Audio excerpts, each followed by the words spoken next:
Welcome to our channel Telugu Prabha. నేను మీ journalist Yajnamurthy. Mahesh Babu కథానాయకుడుగా కృష్ణవంశీ డైరెక్ట్ చేసినటువంటి మురారి సినిమా 2001లో వచ్చి ఘన విజయం సాధించినటువంటి విషయం మనందరికీ తెలిసిందే. అంతకుముందు మహేష్ బాబు నటుడుగా బాలనటుడిగానే ప్రూవ్ చేసుకున్నాడు. రాజకుమారుడితోటి సోలో హీరోగా ఎంట్రీ ఇచ్చాడు. ఆ తర్వాత యువరాజు, వంశీ ఈ సినిమాలు చేసిన తర్వాత కృష్ణవంశీ తోటి అతను జట్టు కట్టి చేసినటువంటి మురారి ఆయన కెరీర్లోనే ఒక ప్రత్యేకమైనటువంటి సినిమాగా నిలిచింది. నటుడిగా మహేష్ బాబు స్టామినాని చాలా వరకు కూడా ఆ సినిమా మనకి పరిచయం చేసింది. అంతకుముందు అతను కమర్షియల్ హీరోగా సినిమాలు చేస్తే ఈ సినిమాలో తను ఒక ఎమోషను, డివోషను కలగలిసినటువంటి ఆ పాత్రలో తను చేసినటువంటి అభినయం, అతను చేసినటువంటి అల్లరి, సో అందరి అంటే ఫ్యామిలీ ఆడియన్స్ని మరింత చేరువ చేసినటువంటి సినిమా మురారి అని చెప్పాలి. అందులో పైగా సోనాలి బెంద్రే తోటి ఆయన కెమిస్ట్రీ కూడా ఎంత బాగా వర్కౌట్ అయింది. ముచ్చటగా ఉంది ఆ జంట అని చెప్పేసి అందరూ కూడా గుండెల్లో పెట్టుకున్నారు ఆ జంటని. అందులో ఉన్నటువంటి పాటలు కూడా అదే స్థాయిలో పాపులర్ అయ్యాయి. అది గత సంవత్సరం ఆగస్టులో ఆ సినిమా మహేష్ బాబు పుట్టినరోజు సందర్భంగా వచ్చింది. రిలీజ్ అయింది, 4Kలో రిలీజ్ అయింది. అంతకు ముందు తెలుగు సినిమాల రిలీజ్ కలెక్షన్స్ తో పోలిస్తే ఆ సినిమా మరింత ఎక్కువ కలెక్షన్ సాధించి ఒక రిలీజ్ సినిమాల్లో తెలుగు సినిమాలకు సంబంధించి సరికొత్త రికార్డుని ఆ సినిమా సృష్టించింది. ఆ తర్వాత కాలంలో తన రికార్డుని తనే కాలేజా తోటి తను బద్దలు కొట్టడం మనందరికీ తెలిసిందే. అయితే అన్నిటికంటే కూడా ఇవన్నీ ఒక ఎత్తు అయితే బాహుబలి 2 ఈ 2 వర్షంలో కలగలిసినటువంటి బాహుబలి ది ఎపిక్, అది రిలీజ్ సినిమాల్లో ఏ సినిమాకి అందనంత ఎత్తులో కలెక్షన్ సాధించి అది ఇంకొక రికార్డు సృష్టించింది. యాక్చువల్గా దాన్ని రిలీజ్ సినిమా అనాలా లేకపోతే వేరే కేటగిరీకి చేర్చాలా అనేది మాత్రం చర్చనీయాంశమే. ఎందుకంటే అది 2 సినిమాల మేళ మిశ్రమం అనే సంగతి మనందరికీ తెలిసిందే. ఒకసారి కనుక మనం చూస్తే తెలుగులో వచ్చినటువంటి రిలీజ్ సినిమాల్లో ఏది బాక్సాఫీస్ పరంగా టాప్ లో ఉంది అంటే టాప్ 10 సినిమాలు కనుక చూసుకుంటే అందులో 5 సినిమాలు మహేష్ బాబువే మనకు కనిపిస్తాయి. ఒక్కసారి ఆ లెక్కలోకి వెళదాం. ఇక్కడ మనం చూడొచ్చు Telugu release movies top 10 box office collection అని చెప్పేసి మన దగ్గర ఇప్పుడు ఒక లిస్ట్ ఉంది యాజ్ పర్ ట్రేడ్ సోర్సెస్. ఇందులో నంబర్ 1 పొజిషన్లో బాహుబలి ది ఎపిక్, అది ఏకంగా ప్రపంచవ్యాప్తంగా 51,70,00,000 రూపాయలని అది వసూలు చేసి మరే సినిమాకి అందనంత ఎత్తులో నిలిచింది. అయితే నేను చెప్పినట్టు దీన్ని రిలీజ్ అనాలా లేదా ఇక వేరే కేటగిరీకి చేర్చాలా అనేది మాత్రం అది చర్చనీయాంశమే. సో తర్వాత చూస్తే అంటే బాహుబలిని కనుక పక్కన పెడితే నంబర్ 1 పొజిషన్లో ఉంది కాలేజా మూవీ. ఫస్ట్ టైం ఇది రిలీజ్ అయినప్పుడు ఫ్లాప్ అనే సంగతి మనందరికీ తెలిసిందే. కానీ రిలీజ్లో 2025లో వచ్చినటువంటి ఈ సినిమా 10,78,00,000 రూపాయలతోటి ప్రపంచవ్యాప్తంగా ఆ గ్రాస్ కలెక్ట్ చేసి రిలీజ్ తెలుగు సినిమాల్లో నంబర్ 1 పొజిషన్లో ఉందని చెప్పాలి, ఎక్సెప్ట్ బాహుబలి. తర్వాత పొజిషన్లో మురారి, అంటే ఇది 2024లో ఫస్ట్ టైం రిలీజ్ అయినప్పుడు 8,90,00,000 రూపాయల గ్రాస్ను వసూలు చేసి ఆ టైంకి అది టాప్ అయింది. సో ఆ తర్వాత చూస్తే మనకి గబ్బర్ సింగ్ 8,00,00,000 రూపాయల గ్రాస్ కలెక్షన్. తర్వాత మళ్ళీ పవన్ కళ్యాణ్ సినిమానే 7,46,00,000 రూపాయలు అది వసూలు చేసింది ప్రపంచవ్యాప్తంగా. ఆ తర్వాత అల్లు అర్జున్ మూవీ ఆర్యా 2 6,75,00,000 రూపాయలు. తర్వాత సీతమ్మ వాకిట్లో సిరిమల్లె చెట్టు 6,60,00,000 రూపాయలు. తర్వాత అతడు, ఇది 8th పొజిషన్, 6,45,00,000 రూపాయలు. మళ్ళీ మహేష్ బాబు సినిమానే బిజినెస్ మ్యాన్ 5,85,00,000 రూపాయలు. రామ్ చరణ్ సినిమా ఆరెంజ్, ఇది ఎంత డిజాస్టర్ మనకు తెలుసు ఫస్ట్ టైం రిలీజ్ అయినప్పుడు. కానీ ఇప్పుడు 4,71,00,000 రూపాయలతోటి అది కూడా టాప్ 10లో నిలవటం ఇక్కడ గమనించాల్సిన విషయం.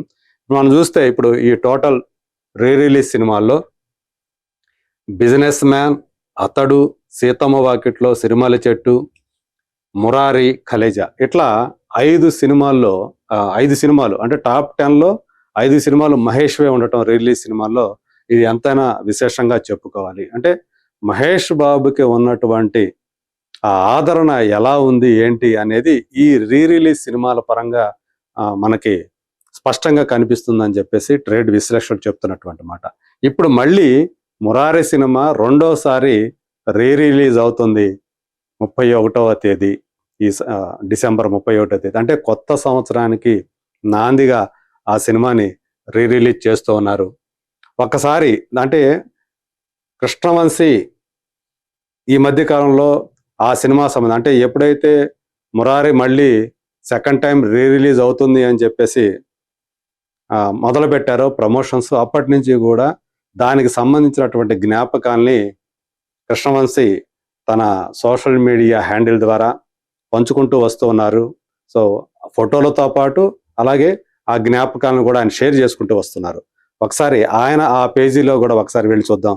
ఆయన ఏవైతే షేర్ చేసుకుంటున్నారో ఆ ఫోటోలను కూడా ఒకసారి తిలకిద్దాం. ఇక్కడ మనం చూస్తే మురారి మెమాయిర్ అని చెప్పేసి కృష్ణవంశీ గారు షేర్ చేసుకున్నటువంటి విషయాలు. ఆత్మీయ తారాగణం, మురారి బంధుగణం, సత్యనారాయణ గారు, గొల్లపూడి గారు, అన్నపూర్ణమ్మ, సుధా గారు, చిన్న, శివాజీరాజా, రవిబాబు, లక్ష్మీపతి, ప్రసాద్ బాబు, హేమ, అనితా చౌదరి, రాజబాబు, అబ్దుల్లా, ఇంకా మరేంద్రో మెరుపులతో నింపేశారు అందరికీ అని చెప్పేసి ఆయన వందనాలని చెప్పేసి చెప్తున్నారు. అలాగే లవ్ ఎమోజీస్ కూడా ఆయన జోడించారు. ఇందులో ఆయన షేర్ చేసుకున్నటువంటి ఈ ఫోటోలు, ఈ పిక్చర్స్ మనకి నిజంగానే ఎన్నో జ్ఞాపకాలని ఆ సినిమా చూసిన వాళ్ళందరికీ కూడా మరోసారి గుర్తు చేసే విధంగా ఇవన్నీ కనిపిస్తున్నాయి. మనం చూడొచ్చు కృష్ణవంశీతో పాటు సుధా, అన్నపూర్ణ, గొల్లపూడి, అలాగే రవిబాబుకి నిజంగా ఈ సినిమా ఆ టైంకి అయాచితంగా వచ్చినటువంటి ఒక వరంగా తను కూడా తర్వాత కాలంలో చెప్పుకున్నాడు. సో ఒక విలన్ గా నెగిటివ్ క్యారెక్టర్ తోటి అతను ఆ సినిమా నుంచే ఒక రకంగా చెప్పాలంటే తన కెరీర్ ని డిఫైన్ చేసినటువంటి సినిమా మురారి అని చెప్పాలి. సో ఇక్కడ మొత్తం ఫ్యామిలీ తోటి మహేష్ బాబు అంటే మురారి ఆ సన్నివేశం ఇక్కడ మనకి చూపిస్తున్నాడు ఆయన. అలాగే ఇది చూడొచ్చు, అనితా చౌదరి వీళ్ళంతా ఉన్నారు, హేమ, లక్ష్మి గారు, ప్రసాద్ బాబు, శివాజీ రాజా, చిన్న, ఇట్లాంటి వాళ్ళందరికీ కూడా ఆయన సలహాలు ఇవ్వటం మనకు కనిపిస్తూ ఉంది, సూచనలు ఇవ్వటం. సో ప్రసాద్ బాబు, లక్ష్మి కనుక శివాజీ రాజా, అనితా చౌదరి కనిపిస్తూ ఉన్నారు. చూడొచ్చు దీక్షితులు గారు, అలాగే సుకుమారి. సో మలయాళంలో పేరుగాంచినటువంటి నటి. ఇందులో ఆమె బామ్మ క్యారెక్టర్ చాలా కీలకమైనటువంటి క్యారెక్టర్ ఆమె పోషించారు. ఈ క్యారెక్టర్ తోటే మురారి క్యారెక్టర్ కూడా ముడిపడి ఉంటుంది. క్లైమాక్స్ లో అత్యంత కీలకంగా ఆ పాత్ర మనకు కనిపిస్తుంది, సుకుమార్ గారు చేసినటువంటి పాత్ర. నిజంగా ఇవన్నీ కూడా బ్యూటిఫుల్ మెమరీస్ అని చెప్పేసి చెప్పాలి. సోనాలి బెంద్రే ఈ సినిమాతోటి ఆమె తెలుగులో మొత్తం అంటే ఒక నిజంగా ఆమె బాంబే నుంచి వచ్చినప్పటికీ కూడా ఆమె ఆ పాత్ర కానివ్వండి, ఆ పాత్రలో ఆమె ఇమిడిపోయినటువంటి తీరు కానివ్వండి, 16 అణాల అచ్చ తెలుగు అమ్మాయిలాగా ఆమె మారిపోయింది. అందు గురించే ఈ సినిమాతోటి ఆమెకి అశేషమైనటువంటి అభిమానులు తెలుగులో ఆమెకి లభించారని చెప్పేసి చెప్పుకోవాలి. అట్లా ఇది ఒక కీలకమైనటువంటి ఆ ఘట్టాన్ని ఆయన పంచుకున్నారు కృష్ణవంశీ గారు. ఇది ఒకటి సత్యనారాయణ, గొల్లపూడి ఇలాంటి వాళ్ళు మహామహులు అంతా కూడా ఇందులో కనిపిస్తున్నారు, అన్నపూర్ణ గారు. వీళ్ళందరికీ కూడా కృష్ణవంశీ ఎంత సన్నిహితంగా ఉండి ఆ సలహాలు ఎలా చేయాలి ఏంటి అనేది సూచనలు ఇస్తున్నారో మనం ఇక్కడ గమనించవచ్చు. సో ఇలాంటివన్నీ సోనాలి బెంద్రే, అలాగే ఎదురుగా మురారి, శివాజీ రాజా.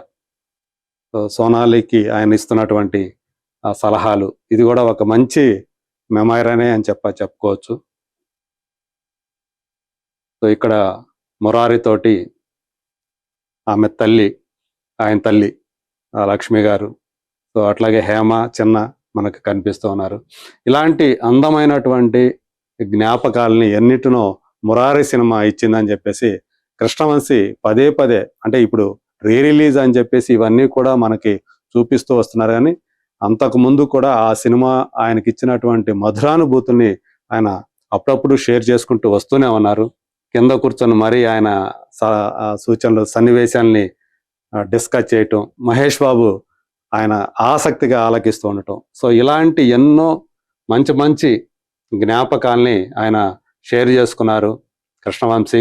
అలాగే ఇక్కడ చూస్తే రవిబాబు తోటి చాలా కీలకమైనటువంటి సన్నివేశం.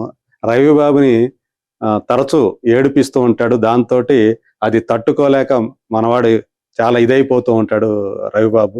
చివర్లో దానికి ఒక ప్రతీకారం తీర్చుకున్నట్లుగా గుణపంతోటి పొడిచేటువంటి ఆ సీను. సో అది అంటే తనను పూర్తిగా ప్రాణాపాయ స్థితిలోకి మురారిని తీసుకువెళ్ళేటువంటి సన్నివేశం. అది కీలకమైనటువంటి సన్నివేశం. అది యథాలాపంగా ఒక ఆవేశంతోటి తను చేసేస్తాడు. ఆ తర్వాత మళ్ళీ చేసేదానికి భయపడిపోతాడు. అలాంటి ఒక టిపికల్ రోల్ రవిబాబుది ఈ సినిమాలో మనకు కనిపిస్తుంది. సో మొత్తానికి ఈ సినిమా అందులో నటించిన వాళ్ళందరికీ, అలాగే పనిచేసిన వాళ్ళందరూ కూడా, క్యాస్ట్ అండ్ క్రూ అందరికీ కూడా చాలా మంచి మెమరీస్ ఇచ్చినటువంటి సినిమా మురారి అని చెప్పుకోవచ్చు. ఇప్పుడు సో మన ముందుకు మళ్ళీ మరోసారి రిలీజ్కి వచ్చేస్తూ ఉంది. ఇప్పుడు కూడా ఖచ్చితంగా మొదటిసారి ఎలా రిలీజ్ అయినప్పుడు ఆదరణ పొందిందో ఇప్పుడు కూడా అంతే ఆదరణ పొందుతుందని చెప్పేసి ఫ్యాన్స్ అందరూ కూడా నమ్ముతూ ఉన్నారు. ఇప్పుడు వాతావరణం కూడా అలాగే ఉంది. అంటే మహేష్ బాబు సినిమా 2027 మార్చిలో ఎప్పుడో వస్తుంది, వారణాసి. దాని లోపల ఆయనకు సంబంధించినటువంటి, ఆయన నటించినటువంటి సినిమాలన్నీ కూడా ఒక్కొక్కటిగా మళ్ళీ రిలీజ్ చేస్తూ మళ్ళీ స్క్రీన్ మీద ఆయన చూసుకుంటూ ఆనందపడాలని చెప్పేసి వాళ్ళందరూ కూడా కోరుకుంటున్నారు. అందుగురించే వాళ్ళ అభిమానుల కోరిక మేరకు ఇప్పుడు వరుసగా ఆయన సినిమాలన్నీ కూడా మళ్ళీ పదే పదే రిలీజ్ అవుతున్నాయి. అభిమానుల్ని, అలాగే అభిమానులతో పాటు సాధారణ ప్రేక్షకులను కూడా అలరిస్తున్నాయి, వసూళ్ళని సాధించబెడుతున్నాయి. మరి చూద్దాం ఇప్పుడు మురారి సినిమా రెండోసారి రిలీజ్ అయ్యి ఎలా అభిమానుల్ని, ప్రేక్షకులను ఆకట్టుకుంటుందో. Let us wait and see.